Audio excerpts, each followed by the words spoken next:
5 things to remember about porcine reproductive and respiratory syndrome, also called PRRS. It is the swine disease number 1, and research has shown that it costs the American swine industry over $660 million per year. It is a virus that is enveloped and that contains RNA. So because it's an RNA virus, it mutates a lot, and there are a lot of different strains.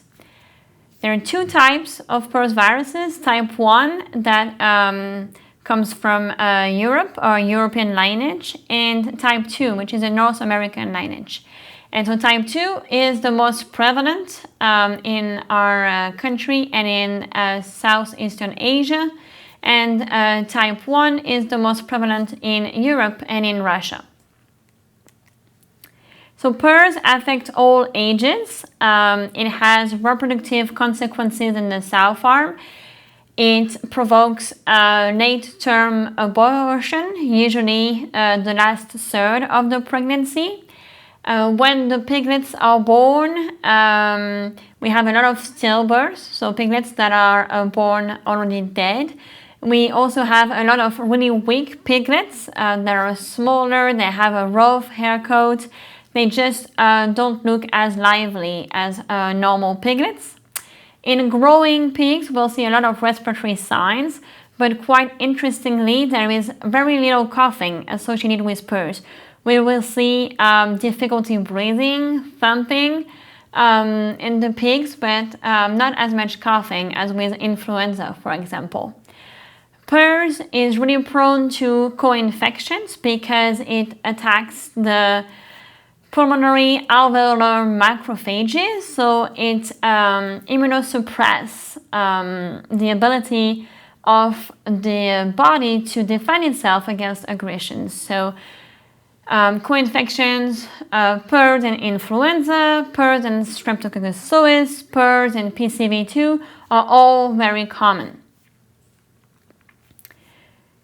So what we see when we do necropsy on pigs that are affected with PRRS, mainly we have lesions in the lungs where the lungs are just firm under the touch. The color is pretty specific, like a light brown, tan color. The lungs look pretty moist, and the lymph nodes will be enlarged due to the affinity of the virus for macrophages. Testing for PRRS is pretty easy. We have a lot of sample types that can work.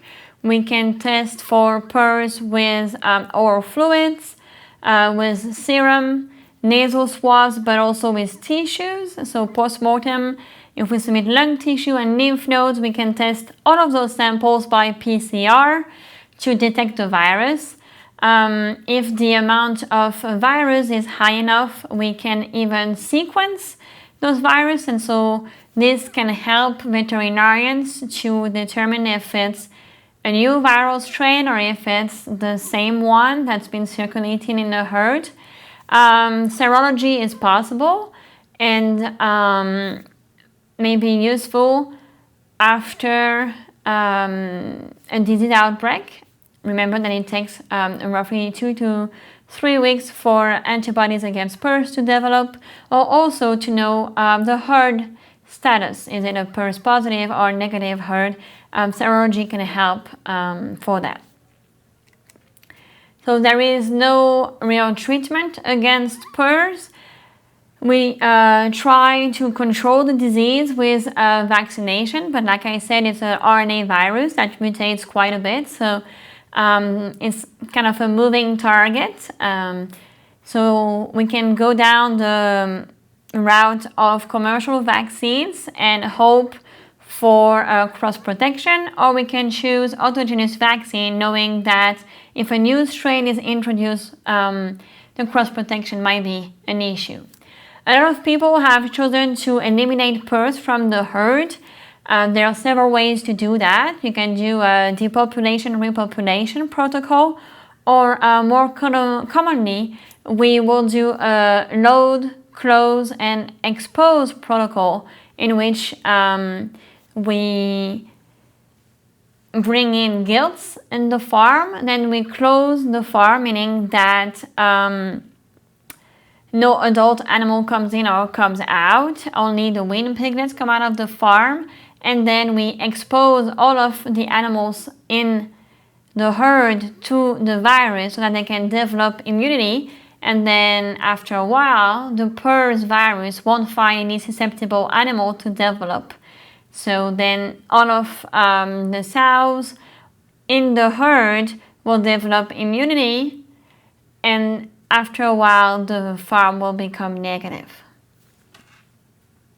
Thank you.